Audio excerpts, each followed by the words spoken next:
Bonsoir à tous, bienvenue sur la Télé des Sables. Désolé pour les petits soucis techniques que nous avons connus ce soir. Nous avons passé une petite heure avec Roman Attanasio au mouillage. Tout à l'heure, c'était très calme, c'était très paisible, avec la ville en fond et Roman à bord de son bateau avec son fils tout blond, tout beau, tout heureux. D'être là sur son bateau avec son papa. En fait, on a eu un mauvais horaire annoncé par la direction de course, donc nous avons eu beaucoup d'avance. Et l'avantage de celle-ci a été tout à l'heure que nous étions le seul bateau à côté de Romain Attanasio et de son fils et de sa famille et son équipe. Et ça a été un moment très calme, très agréable,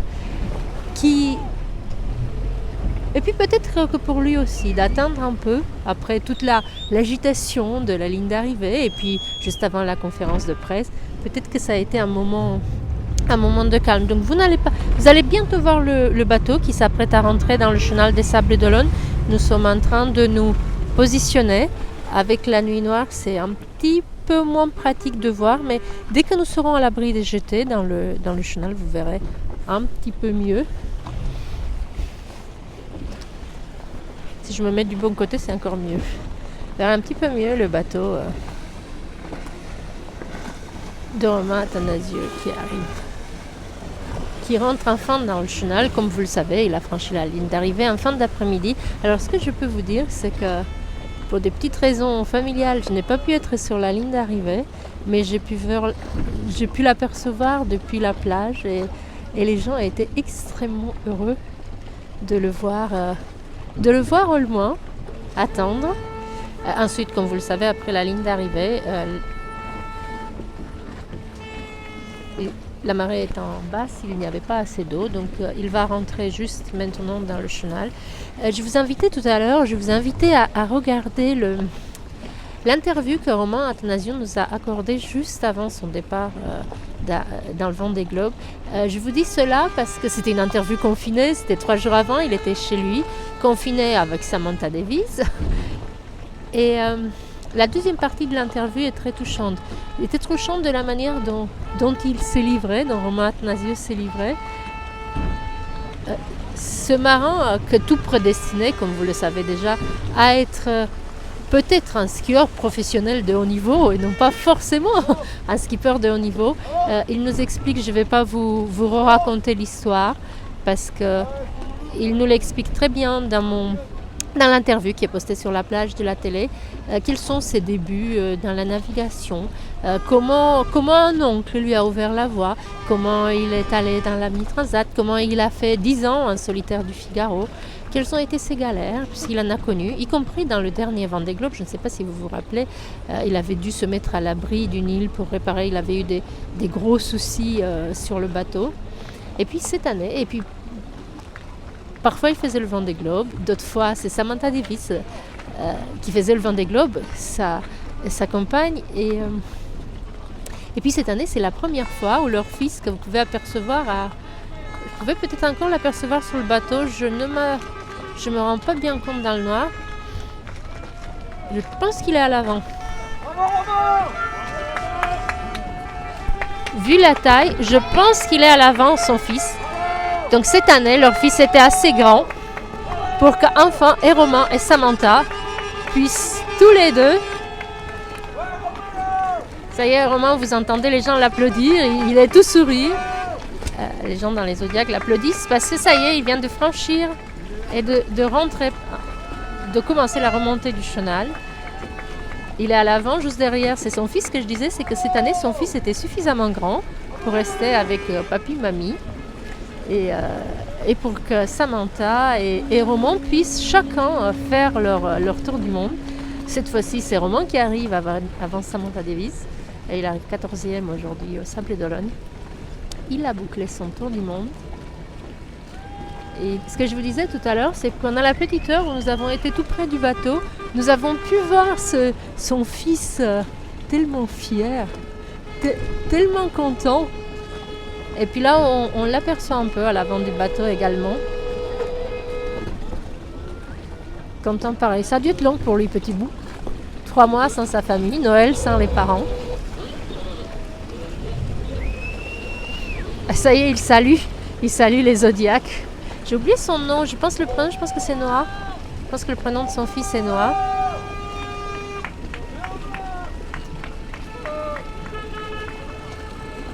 Alors lorsque nous sommes repartis du port tout à l'heure,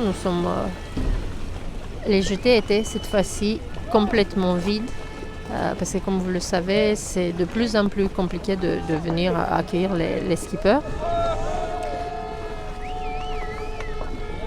Mais il y avait du monde au balcon et je crois apercevoir déjà dans les immeubles des gens au balcon qui vont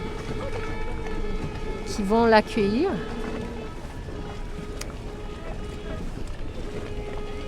Et puis les navigateurs du Vendée Globe, ils le savent tous que vous êtes... que même si vous n'êtes pas juste là, vous êtes tous derrière vos écrans, vous êtes tous présents sur les différentes pages qui retransmettent leurs arrivées en direct. Et ils le savent tous. Alors comme nous sommes sortis longtemps et qu'il a fait très froid, mon téléphone n'a plus beaucoup de batterie. Et ma batterie de secours ne recharge pas. Je crois qu'il va allumer... Ah, pour l'instant, ça ne s'allume pas. Il essaie d'allumer sa fusée de détresse qui n'a pas marché. Je disais qu'avec le froid, mon téléphone a perdu beaucoup de batterie et la batterie de secours ne veut pas charger. Allez savoir pourquoi, l'eau de mer. Sans doute une des vertus de plus de l'eau de mer. Donc si jamais le live s'arrête, sachez que c'est l'unique raison. Et que pour le moment, je ne peux pas, avant le ponton, recharger le bateau. Quelqu'un va à l'avant pour l'aider à allumer, on ne sait pas pourquoi ça ne s'allume pas. Un de ses coéquipiers essaye de rallumer la fusée de détresse pendant que Roman salue les gens dans les immeubles et peut-être un peu quelques personnes qui sont vers l'abbaye vers le prieuré Saint-Nicolas. Ah, ça y est. Fusée allumée.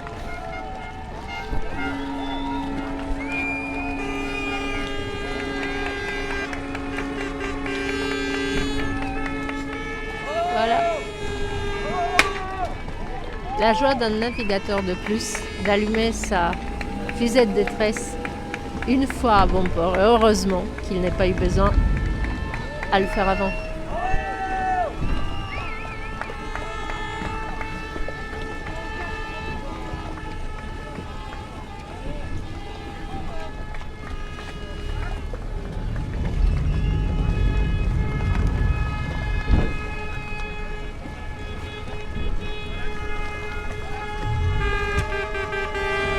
Il y a beaucoup de monde sur l'eau. Beaucoup de Zodiacs surtout et quelques...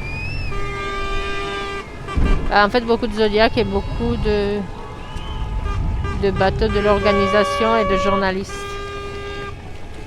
Forcément, couvre-feu oblige. Je crois que j'ai rarement raconté autant de bêtises dans un live que ce soir, je suis désolée.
Et puis il y a quelques... Ah, vous les voyez pas dans le noir. Quelques téméraires. Sur le bord des jetées. Je pense que ce sont des riverains, comme vous le savez. Enfin, peut-être pas pendant le couvre-feu, mais les riverains sont autorisés à être aux abords des quais, à rentrer, à sortir de chez eux. Et là, on entend un petit groupe bien content sur la droite.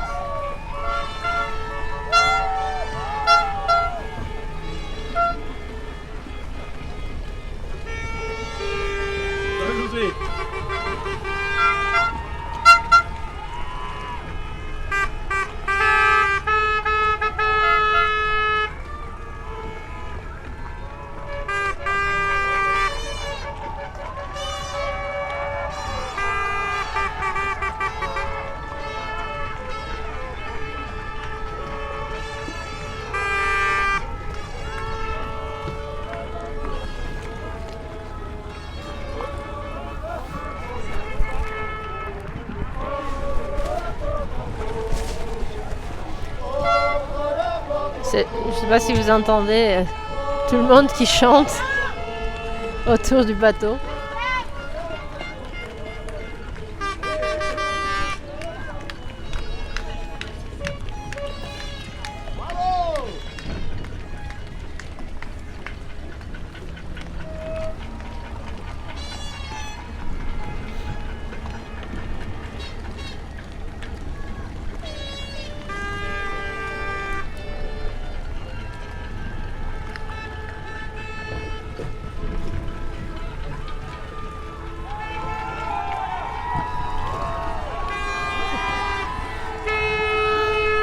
Il y a du monde derrière, à droite sur la jetée.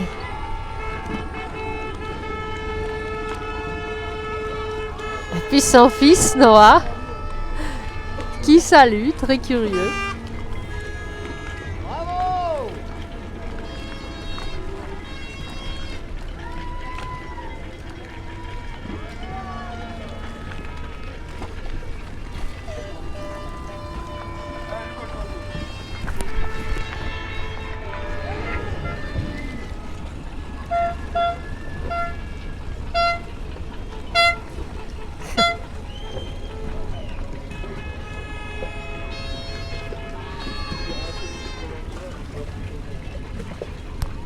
Regarde devant.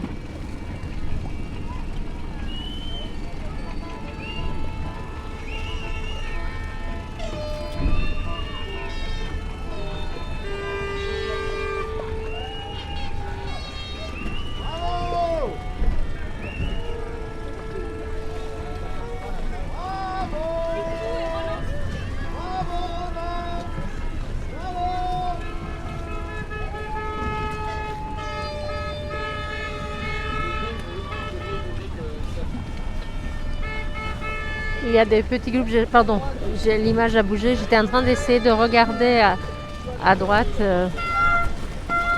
qui Romain saluait. Ce sont de tout petits groupes. Bien content. Attendez, on va voir si on peut les voir. Hop. Pardon. Voilà.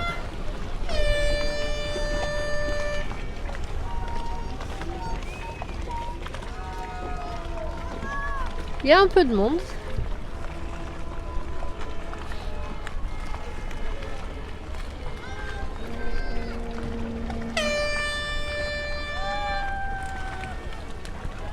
Et même des enfants qui crient bravo Romain. Je ne sais pas si c'est bien ou si c'est mal que ces gens soient sortis. Et je n'ai pas à en juger. Je vous montre juste ce que moi je vois. Ici, en plus du sourire très content de Romain.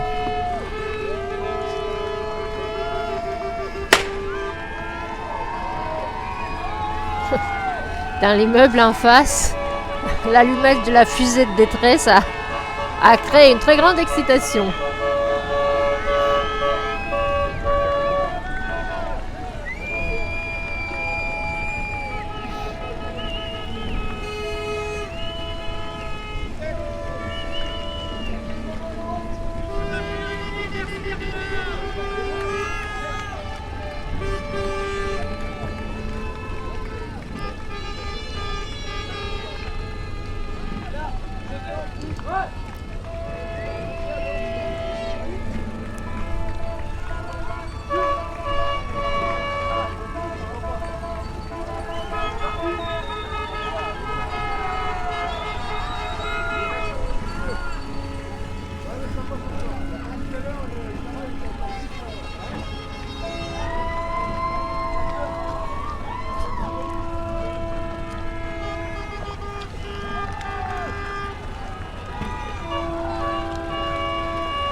Allez.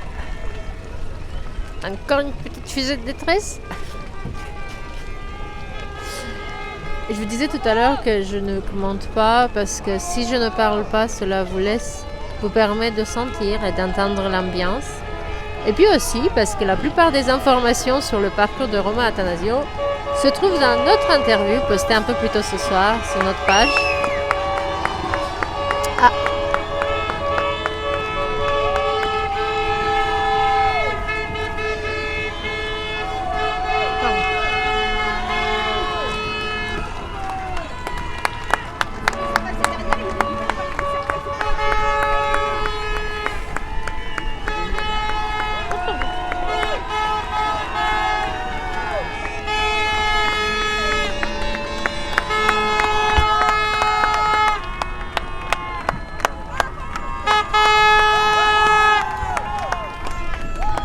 Alors je vais vous dire une chose assez drôle. C'est que nous sommes sortis il y a 1 heure. Après nous sommes re-rentrés. Nous sommes re-rentrés au port. Nous sommes ressortis et juste 10 minutes avant que Romain Attanasio arrive dans le chenal, donc quand nous sommes ressortis, il n'y avait personne sur les quais, personne dans les rues, juste quelques policiers. Alors ce qui est incroyable, c'est que tous ces gens que vous voyez un peu, ou en plus dans le nord, on les aperçoit à peine, ils ont vraiment poussé comme les champignons après la pluie.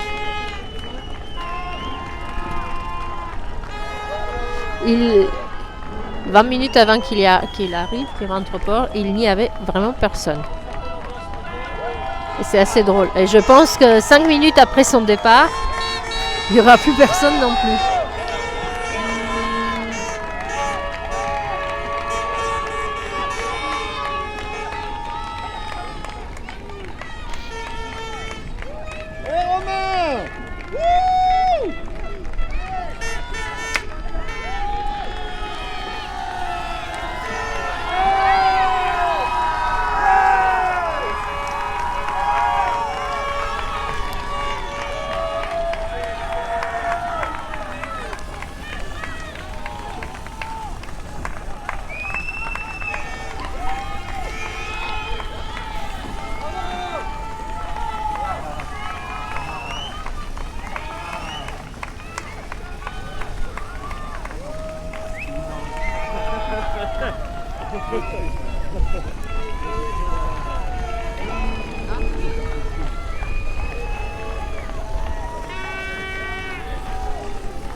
Il salue des gens du côté à la chambre. Alors ce qui est très, très marrant, c'est qu'au-dessus de la bouche à oreille, du restaurant le bouche à oreille à la chambre, à chaque fois, le balcon a été a été ouvert et il y a eu du monde. Donc jusqu'à là, à chacune des arrivées où j'étais là, il y avait du monde au balcon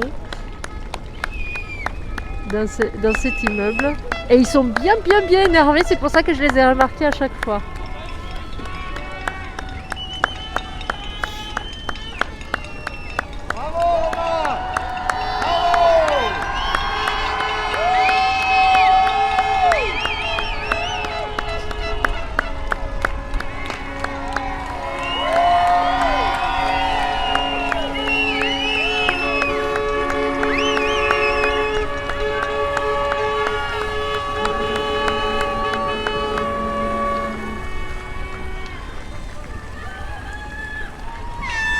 Je peux vous dire que les gens ne sont pas très nombreux ce soir, mais ils sont bien bruyants.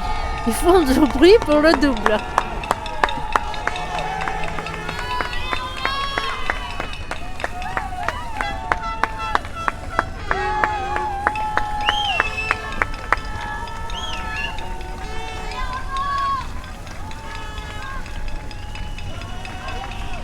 Bravo! Bravo!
Père et fils à l'avant du bateau. Et puis Romain qui tousse un petit peu.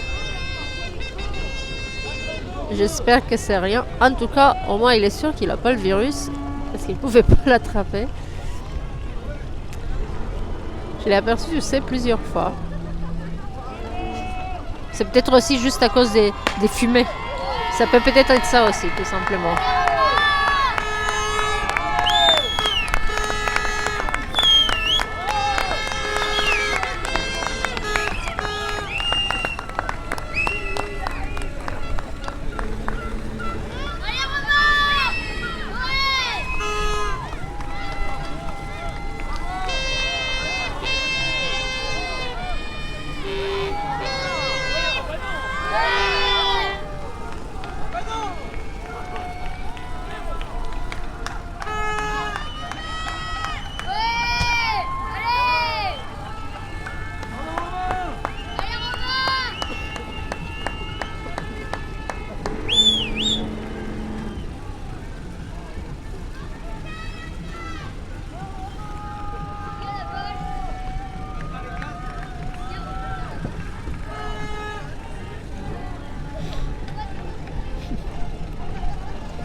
Je vois une dame qui agite son, je sais pas si vous la voyez, qui agite son écharpe au balcon, au dernier étage.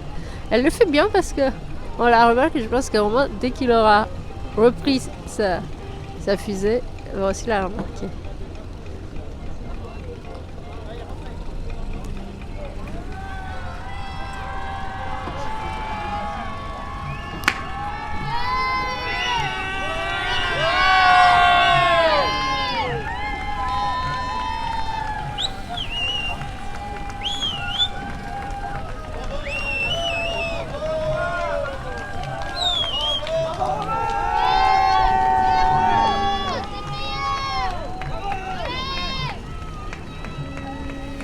Je suis épatée par un petit garçon à ma droite qui siffle et qui crie. Je pense qu'il a à tout casser 6 ans, maximum.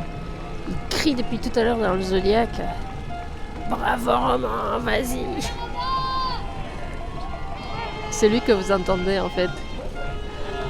Juste à côté crier incessamment. Allez Romain.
Voilà, pour ce soir, je vous propose que nous quittions sur ces images.